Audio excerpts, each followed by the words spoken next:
কয়েক ঘন্টার বৃষ্টি, নজিরবিহীন চিত্র দেখেছে গোটা শহরবাসী। আমি এখন রয়েছে কুমোরটুলিতে, আর এই বৃষ্টির ফলে কতটা সমস্যার মুখে পড়েছেন কুমোরটুলির শিল্পীরা, কতটা ক্ষতি হয়েছে তাদের।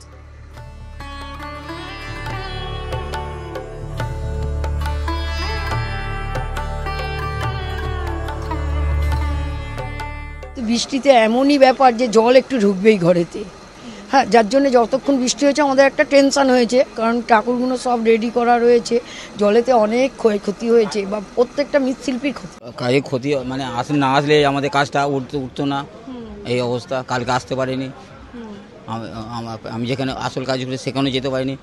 আমাকে বারবার ফোন করছে যে আমার জলের জন্য খুব আমার এক কোমর করে জল, কি করব, দুদিকেই জল। বৃষ্টির জন্য ভালোই ক্ষতি হয়েছে, যেমন ঠাকুর শুকোয়নি, নিয়ে যাওয়ার ক্ষতি, আবার নিয়ে যাওয়ার জন্য ভিজে গেছে সেই ঠাকুর প্যান্ডেলে গিয়ে আবার নতুন করে তৈরি করতে হচ্ছে।